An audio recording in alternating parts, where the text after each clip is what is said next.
क्या कहना चाहेंगे बीजेपी ज्वाइन करने के साथ आज पहला दिन मुख्यालय में आप आए? आज पहली बार मेरा बीजेपी कार्यालय के अंदर जयपुर में आगमन हुआ है और जिस तरीके से वार्म वेलकम मुझे यहाँ पर सभी लोगों ने, पंचारिया जी ने और पार्टी के सभी अधिकारियों ने, जो यहाँ पर पदाधिकारियों ने मेरे को करी है, उसके लिए मैं बहुत बहुत आभार व्यक्त करती हूँ। और मैं भी यही बात कह रही थी कि लग नहीं रहा है कि कोई नई पार्टी के अंदर आया है। जिस तरीके का जोश पार्टी ने मुझ में जताया है, लीडरशिप ने, टॉप लीडरशिप ने मुझ में जताया है, मेरा हर प्रयास रहेगा कि आने वाले 2023 के और 2024 के जो इलेक्शंस होंगे उसके अंदर पार्टी को मजबूत कर सकूं। जहां पार्टी मेरी ड्यूटी और ज़रूरत समझेगी वहां पर ज्योति मिर्धा उनके लिए हाजिर रहेगी।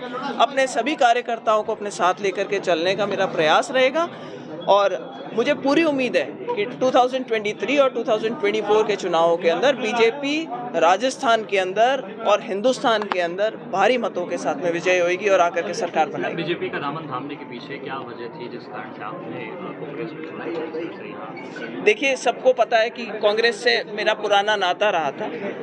हमारे कारण कुछ लोकल थे जिसकी वजह से मेरे में कोई, मुझे कहते हुए शर्म नहीं आती कि एक मायूसी भी थी कि कांग्रेस पार्टी खुद अपने आप को कमजोर करके और क्षेत्रीय पार्टियों को मजबूत कर रही थी वहाँ पर। तो ऐसी परिस्थितियाँ बन गई थी कि हम हमारे काम नहीं करवा सकते थे, हमारे कार्यकर्ताओं के काम नहीं करवा सकते थे और एक घुटन सा माहौल बन गया था। मीनवाइल बीजेपी की जो टॉप लीडरशिप थी उन्होंने मुझे अप्रोच करा, उन्होंने मुझसे कहा कि हम चाहते हैं आप बीजेपी ज्वाइन करें।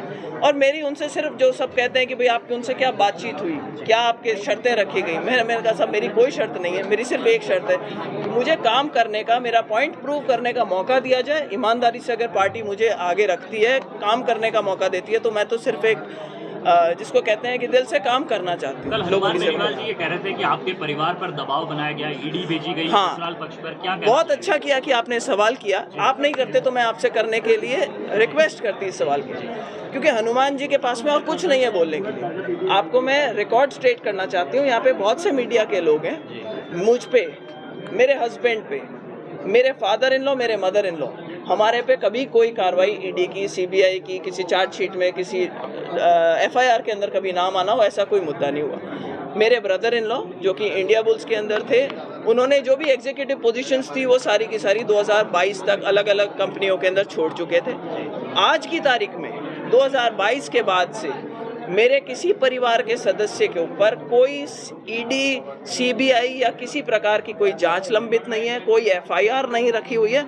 तो हनुमान बेनीवाल जी से मेरा सिर्फ ये निवेदन है कि अपना रिकॉर्ड स्ट्रेट करें और ऐसे अनर्गल किसी के ऊपर इल्ज़ाम लगाने की ज़रूरत नहीं कि दबाव के अंदर हो। जो लोग ज्योति मिर्धा को जानते हैं वो ये भी जानते हैं कि ज्योति मिर्धा को आप आर्म ट्विस्ट करके कोई राजनीति तो छोड़ो, कोई दूसरा काम भी मुझसे नहीं करवा सकते। कैसे आप उन्हें चुनौती देंगे मैडम, क्योंकि आप चुनौती आपके सामने फिर से बड़ी रहेगी, बीजेपी के साथ में आप जाएंगे तो कैसे उन्हें चुनौती आप दे सकेंगे? देखिए, चुनौती देने की बात ही नहीं है, वो चुनौती में कहीं अड़ेंगे ही नहीं।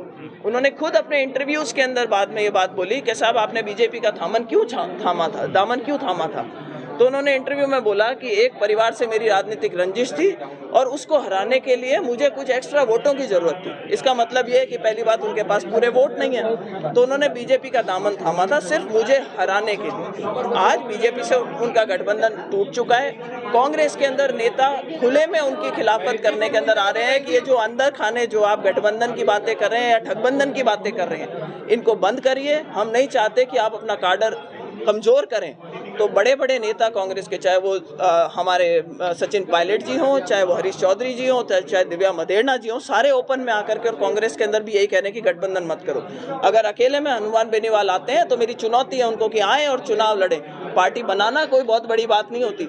अपनी वहाँ पर अगर दिखाना है कि मैं सक्सेसफुल हूँ तो आए और चुनाव लड़ें और वही घोड़ा वही मैदान पता चले। कांग्रेस का गढ़ रहा है, क्या माना जाए बीजेपी का गढ़ बनेगा नागौर? देखिए साहब, नागौर ऐसी जगह है जहाँ से राजनीतिक आवाज उठती है राजस्थान के अंदर। तो बात पार्टियों की नहीं हो रही है, बात इस वक्त ये हो रही है कि माहौल क्या बनेगा, और नागौर में जो माहौल होगा वो पूरे राजस्थान के अंदर जाएगा। इस बात से कोई भी डिनाई नहीं कर सकता। और आज जो माहौल, जो मुझे अभी मेरे को नागौर जाना बाकी है, लेकिन जो माहौल मुझे दिखाई दे रहा है, बहुत लोगों में जोश है।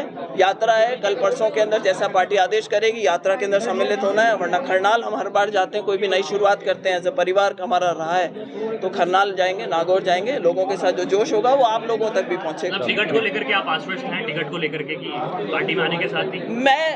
मैंने क्या कहा आपसे, मैं एक सच्चे कार्यकर्ता की तरह से पार्टी के साथ में लग के, अगर पार्टी को लगता है कि मेरा चुनाव लड़ना उनके ज़्यादा हित की बात है तो चुनाव लड़ूंगी। वो कहेंगे चुनाव मत लड़ो, तो मुझे कोई चुनाव लड़ने की ऐसी अड़ी भी नहीं। Thank you.